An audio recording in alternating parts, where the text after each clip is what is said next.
আজ 19শে সেপ্টেম্বর। আমরা বেরিয়ে পড়েছি সকাল সকাল। আগে থেকেই আমাদের এই বেরিয়ে পড়ার প্রোগ্রাম ঠিক ছিল। বেরিয়ে পড়লাম আজকে, যাচ্ছি বেলুড় মঠ। বেলুড় মঠে গিয়ে দেখা হবে আপনাদের সঙ্গে, তবে জানি না কতদূর ভিডিওগ্রাফি অ্যালাউ আছে। যতটুকু অ্যালাউ ততটুকুর মধ্যে দেখা হবে, কথা হবে, আর বাকিটুকু ভার্সন থাকবে পরে। চলুন, আমরা বেরিয়ে পড়েছি, ট্রেনে চেপে পড়েছি। 7:50-এর ট্রেন, বেলুড়ের উদ্দেশ্যে রওনা দিলাম। এখন আমরা কামারকুণ্ডু স্টেশন পার হচ্ছি। নিচে কডলাইন দিয়ে কাচুদের মামার বাড়ি যাওয়া যায়, মির্জাপুর বাঁকিপুর। বেলুড় স্টেশন থেকে টোটো ধরে আমরা চলে এলাম বেলুড় মঠে। মূল মন্দিরের সামনে দিয়ে হাঁটছি, আর সাইনবোর্ডে লেখা দেখতে পাচ্ছি যে ভিডিওগ্রাফি অ্যালাউ নেই, ফটোগ্রাফিও রেস্ট্রিক্টেড। আমি আর কাচু এখন ঘুরে বেড়াচ্ছি।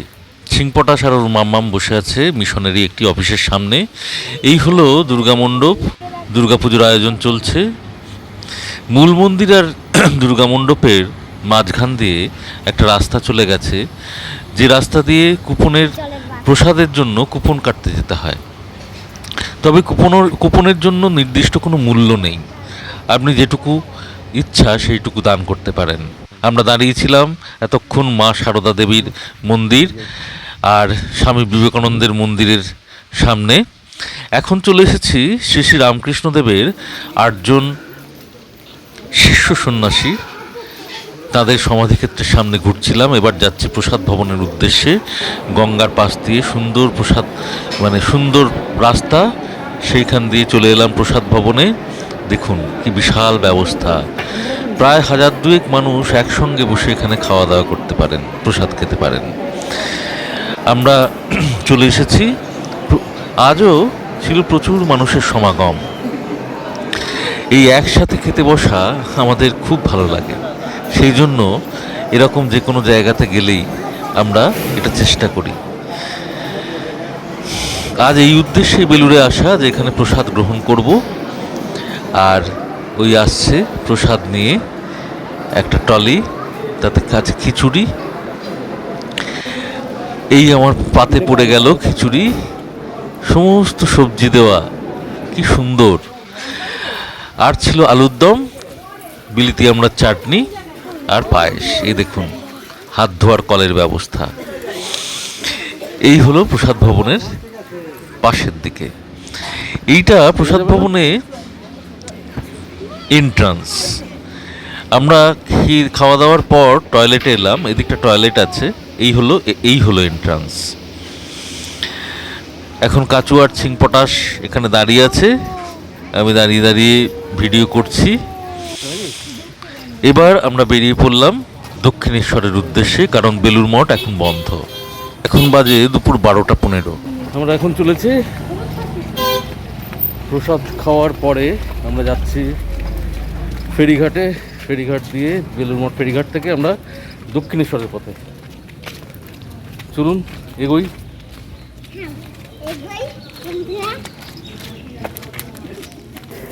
হনুমানেরা কি খাচ্ছে? পেয়ারা। হনুমানরা কি খাচ্ছে? পেয়ারা। সিংপটাশ আর কাকু পটাশ পেয়ারা খাচ্ছে, আমি একটা পেয়ারা খাবো। এই একজন বসে বসে আমরা আমরা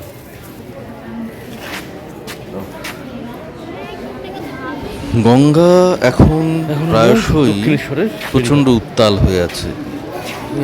এই কিছুক্ষণ আগেই বেলুড় মঠ থেকে চেয়েছিলাম গঙ্গার দিকে, দেখছিলাম জোয়ার এসেছে এবং যথেষ্ট ঢেউ, আর জলটা কেমন ফুলে আছে। আর এর মধ্যে একদিন ভিডিওয়ে দেখছিলাম উত্তাল গঙ্গায় নাজেহাল 2টো লঞ্চ। মা সেই কথা শুনে আজকে বারণ করেছিল বেলুড় মঠ থেকে লঞ্চ পথে যেন না যাই দক্ষিণেশ্বরে। কিন্তু কিভাবে আমাদের যেন মা টেনে নিল নিজের কাছে, সেই কারণেই আমরা সিদ্ধান্ত নিলাম যাই। এখন ভাটা চলছে, আমাদের লঞ্চ এসে গেল আর লঞ্চে উঠেও পড়লাম। এখন লঞ্চ ছেড়ে দিয়েছি, বুঝতেই পারছেন। আমরা বেলুড় ছেড়ে দক্ষিণেশ্বরে পাড়ি দিলাম। লঞ্চ থেকে দেখা যাচ্ছে বেলুড় মঠ। এই দৃশ্য খুব ভালো লাগে। আগেও যতবার গেছি ততবার হাঁ করে তাকিয়ে থেকেছি কেবল। দেখুন, এখন এই লঞ্চের যারা যাত্রী তারা প্রত্যেকেই প্রায় দক্ষিণেশ্বরের উদ্দেশ্যে যাত্রা শুরু করেছে। এই দেখুন, সিংপটাশ এখনও পেয়ারা খেয়ে চলেছে। আর সিংপটাশকে জিজ্ঞেস করছিলাম এখন কোথায় যাচ্ছি বলতো। সিংপটাশ লজ্জায় মুখ ঘুরিয়ে নিচ্ছে বারবার। ওই দেখুন, সিংপটাশের আবার লজ্জা। হ্যাঁ, এই দেখুন, আমরা অনেকটা পথ পার হয়ে চলে এসেছি। কিন্তু আমরা বসে আছি, আমরা একটু মাঝের দিকে বসেছি, মাঝের চেয়ারগুলো খালি পেয়েছি। আমাদের আগেই যারা উঠে পড়েছে তারা ধারের দিকে বসে পড়েছে, ফলে ধারের চেয়ারটা আমাদের হাতছাড়া হয়েছে। এই দেখুন, অনেকটা এসে গেছি, বালি ব্রিজ দেখা যাচ্ছে। আর কিছুক্ষণের মধ্যেই আমরা দক্ষিণেশ্বরের জেটিতে গিয়ে থেকে যাব। আমরা আরও কাছে এসে গেলাম, প্রায় বালি ব্রিজের একদমই কাছে। আর এখনও দেখছি, খেয়াল রাখছি গঙ্গার দিকেও, গঙ্গা উত্তাল নয়, ভাটা চলছে এখন। এই প্রায় পৌঁছে গেছি। আর কিছুক্ষণের মধ্যেই আমরা বালির ব্রিজের নিচে দিয়ে চলে যাব জেটির উদ্দেশ্যে। তবে লঞ্চের গতি খুব হালকা, কেন জানি না, হয়তো জলের চাপে। ভাটা হলেও গঙ্গা কিন্তু ফুলে আছে। অনেকেই বলছে যে বিভিন্ন নদীতে জল ছাড়ার ফলে গঙ্গা এখন উত্তাল হয়ে আছে। এই দেখুন, বালি ব্রিজের তলা দিয়ে আমরা চলে যাচ্ছি দক্ষিণেশ্বরের জেটির উদ্দেশ্যে। আর মাঝে মাঝেই গঙ্গা উত্তাল হয়ে উঠছে। এইভাবেই এখন নাকি দক্ষিণেশ্বরের রাস্তায় জল উঠে যায় মন্দিরের গেটের সামনে পর্যন্ত। দেখা যাক, আমরা নিশ্চিন্তে নিরাপদে নির্বিঘ্নে পৌঁছে যাওয়ার পর কি হয় জানি না।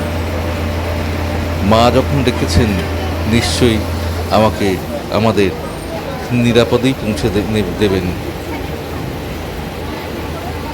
আমাদের জেটি দেখা যাচ্ছে, এক্ষুনি আমাদের লঞ্চ গিয়ে ঠেকবে এবং লঞ্চ থেকে আমরা নেমে পড়লাম। আপনাদের দেখাচ্ছি, এই দেখুন, আমরা যেখান দিয়ে যাচ্ছি তার একদম কাছেই জল, মানে জোয়ার এলেই জলটা এর ওপর দিয়ে বয়ে যাবে। ভয় ভয় লাগছে, কারণ কাচু আর সিংপটাশ আছে। যদি একবার সেরকম ঘটনা ঘটে। যাই হোক, আমরা নিরাপদেই পৌঁছে গেলাম। এখন এই যে রাস্তার ধারে দোকানগুলো দেখে মনে হতেই পারে তারকেশ্বর, না কিন্তু দক্ষিণেশ্বরেও দোকানগুলোকে ঠিক একই রকম দেখতে লাগে। এই দেখুন, আমাদের তারকেশ্বরের যেমন তাগা ঝোলে ঠিক তেমনই। আর একটু এগিয়ে গেলে এই যে দেখা যাচ্ছে অটো স্ট্যান্ড। এই অটো স্ট্যান্ডটা পার হলেই মোড় থেকে বাঁ দিকে বেঁকে গিয়ে এই দক্ষিণেশ্বরের গেট। আমরা এখানে এসে পৌঁছলাম ঠিক 1টা, আর ঠিক 1 মিনিট কি 2 মিনিট আগেই গেট বন্ধ হয়ে গেছে। এ নিয়ম আমরা আগে জানতাম না, কারণ এর আগের বার যখন আমরা এসেছি তখন কিন্তু গেট বন্ধ হতো না। আমরা সারাদিনই দক্ষিণেশ্বরের ভেতরে, মানে মন্দিরের প্রাঙ্গণে না গেলেও দক্ষিণেশ্বর চত্বরে কাটিয়েছিলাম। আমরা একটু ঠান্ডা জল টল খেয়ে বেশ খানিকটা সময় কাটাতে হলো আমাদের। 3টের সময় গেট খুলবে। এই দেখুন, সেই জোয়ারের জলের কথা বলছিলাম, এই জল উঠেছে। আর সিংপটাশ আর কাচু এখানে রাস্তার উপরই গঙ্গার জল পেয়ে কি আনন্দ তাদের। ওই দেখুন, সিংপটাশ নাচতে শুরু করেছে। আর একটু সময় যাবে, প্রায় 3টে বাজতে চললো। 3টে বাজলেই গেট খুলে গিয়েছিল আমরা মন্দিরে ঢুকেছিলাম, কিন্তু আপনাদের দেখাতে পারলাম না। এই হচ্ছে কচুরি আর ছোলার ডাল।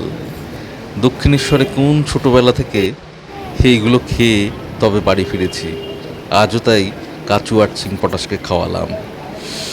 এরপর আমরা সন্ধ্যা আরতি দেখেছিলাম, কিন্তু সেখানে তো আপনাদের নিয়ে যেতে পারলাম না, সেই ক্যামেরার রেস্ট্রিকশন, ফলে সেসব কিছুই আপনাদের দেখাতে পারলাম না। এখন আমরা বেরিয়ে পড়লাম প্রায় 7:30, সন্ধে 7:30 বাজে। একটা অটো নিলাম, অটো নিয়ে চলে যাব বালি স্টেশনে। বালি স্টেশন থেকে ট্রেন ধরে আমরা বাড়ি ফিরব। চলুন দেখতে থাকুন।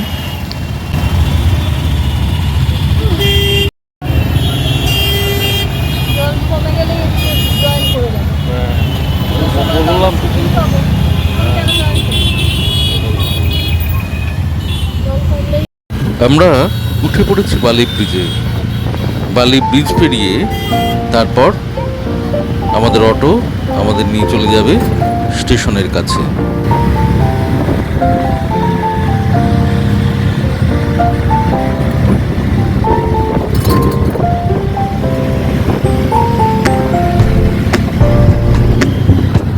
মাঝের অংশটুকু বাদ রেখে একদম চলে এলাম তারকেশ্বর স্টেশনে।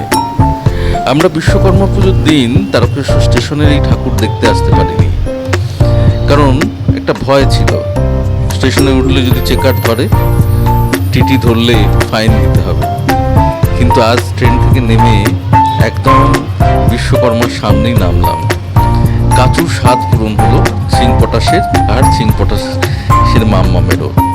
এবার আমরা বাড়ি ফিরি।